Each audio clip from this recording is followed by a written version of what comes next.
Concerts are happening again, and businesses are running at full capacity, and in-person school is back. People are going back into the... So this person with a huge platform is saying, on the one hand, all these normal things are happening, and on the other hand, they heard that this New Year's Eve, tons and tons of people are getting sick. So it's really confusing. How do you reconcile this? And it is confusing. What we're dealing with is a situation where behavior doesn't match reality. Like with climate change, we know we've been hurtling off a climate change cliff for decades, and we're doing nothing about it, and COVID's exactly the same. So concerts are happening not because it's safe, but because entertainment makes its most money on massive concert tours. If virtual events were really profitable, they'd still be doing them, but Beyonce, Taylor Swift, these massive tours are the way they can make the most money, and they are getting their fans sick, and they don't seem to care. This idea that businesses are running at full capacity is just not true in any sense. I'll speak from my personal life. Last winter, I was working on a project with 2 people, and both of them got sick at different times, so the 3 of us could not meet for a month and a half or so. Because someone was sick in December, and then there was the break, and then someone got sick in January, and I'm not the only one that's happened to.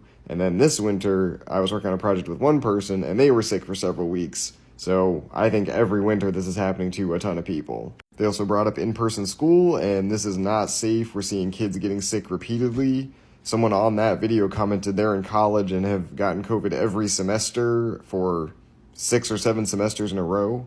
And what this is doing to little kids is horrible. COVID hurts our immune system, and so kids getting COVID is also leading them to get higher rates of RSV and this mycoplasma pneumonia and strep and measles and whooping cough, and all this stuff is just going to get worse. And kids are only in school because the powers that be want people to pretend everything is normal. They want people going to work. We're going to touch on that in a second. So it's just the illusion of normalcy is the only reason we're doing in-person school, or in-person school without air filters and masks and safety precautions.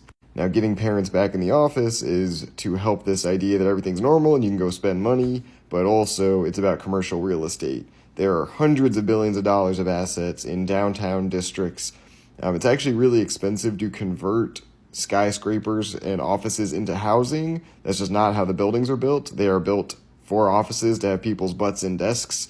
That's how the bathrooms are laid out, and the plumbing and the floor plan. So those buildings are really only useful for offices and really expensive to turn into anything else. So they need people to get their butts back in seats. Otherwise, all those assets are not really worth anything and would devastate downtown areas, but more importantly, the investors and owners of these buildings. So that's really the only reason why people are in the office. Remember, early in the pandemic, people realized, oh wow, like virtual events makes things accessible, and work from home is really attractive, and it's a really nice lifestyle. It's very appealing to people.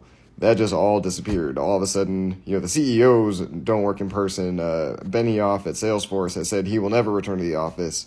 But if you're not a billionaire, you better fucking get your ass back in there. It's not about safety. It's about extracting money. The decisions that are being made are not about long-term sustainability. And again, the same way we see it with climate change, we've seen it with the current stage of capitalism we're in.